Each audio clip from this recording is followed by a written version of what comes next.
আসসালামু আলাইকুম। আমি শোয়েব আহমেদ, ফিজিওথেরাপিস্ট। কাজ করছি ইংল্যান্ডের রেজিস্টার ফিজিওথেরাপিস্ট হিসাবে। কোমর ব্যথার একটি প্রধান কারণ তা হলো সায়াটিকা। এই শব্দটির সাথে যারা কোমর ব্যথায় ভুগতেছেন তারা হয়তোবা ইতিমধ্যে ইন্ট্রোডিউস বা পরিচিত হয়ে গেছেন। এই সায়াটিকা বিষয়টা আসলে আপনার বোঝার জন্য সংক্ষেপে যদি আমরা বলি, তা হলো আমরা জানি আমাদের সায়াটিক নামে একটা নার্ভ আছে। এই নার্ভ সাধারণত আমাদের ব্যাক থেকে, লোয়ার ব্যাক থেকে, অর্থাৎ নাম্বার 4-5 থেকে সাধারণত S1 এই অবস্থা থেকে সৃষ্টি হয়ে আমাদের বাটক থেকে নিচের দিকে নেমে গেছে, ডিস্ট্রিবিউটেড হয়েছে।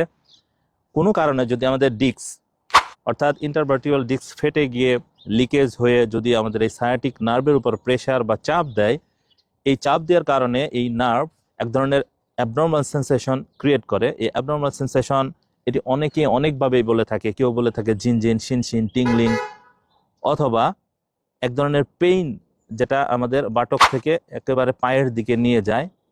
এই অবস্থাকেই বলা হয় সায়াটিক। এই সায়াটিকা হলে সাধারণত দু ধরনের চিকিৎসা খুব বেশি সমাদৃত বা সব জায়গায় করে থাকে। একটি হলো সার্জিক্যাল, আর একটা হলো নন সার্জিক্যাল।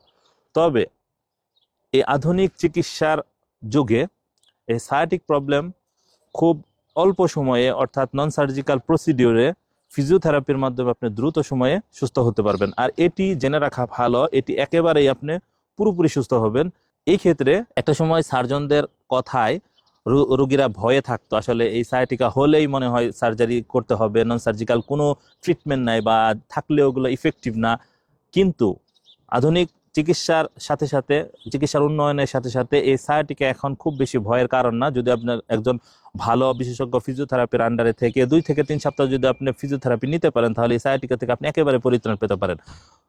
তবে সার্জনের কাছে গেলে হয়তোবা সার্জনরা আপনাকে সার্জারির কথা বলতে পারে। এটা জেনে রাখা ভালো, সায়াটিকা আসলে বড় ধরনের কোনো সমস্যাই না। যদি আপনি যখন হয় এর অ্যাকিউট পর্যায়ে, অর্থাৎ হওয়ার সাথে সাথে যদি ট্রিটমেন্টটা নিতে পারেন, তবে মনে রাখা উচিত যখন আপনার এই সায়াটিকার কারণে এই প্রবলেমটা বেড়ে বেড়ে গিয়ে, অর্থাৎ আপনি যখন এই সমস্যাটা হলো, আপনি পেইন কিলার খান, এই পেইন কিলার খেয়ে আপনি সময় ক্ষেপণ করতে থাকেন, সময় বাড়াতে থাকেন, বাড়তে বাড়তে একটা সময় গিয়ে দেখা গেল যে আপনার যে হাঁটেন সেই পায়ের তালু, অর্থাৎ যেখানে আপনি এই হিলটা, পায়ের যে গোড়ালি, এটি যখন আপনি পায়ের মাটিতে ছোঁয়ান বা মাটিতে ভর দেন, তখন দেখতেছেন আপনি একটা শক্তি পাচ্ছেন না বা আপনি একটা বোধ শক্তি হারাচ্ছেন। অথবা আপনার এই বৃদ্ধাঙ্গুল, পায়ের বৃদ্ধাঙ্গুল আপনার একটা অনুভূতি শূন্য হয়ে যাচ্ছে, আপনি এটা আর উঁচুই করতে পারতেছেন না যখন হাঁটতেছেন।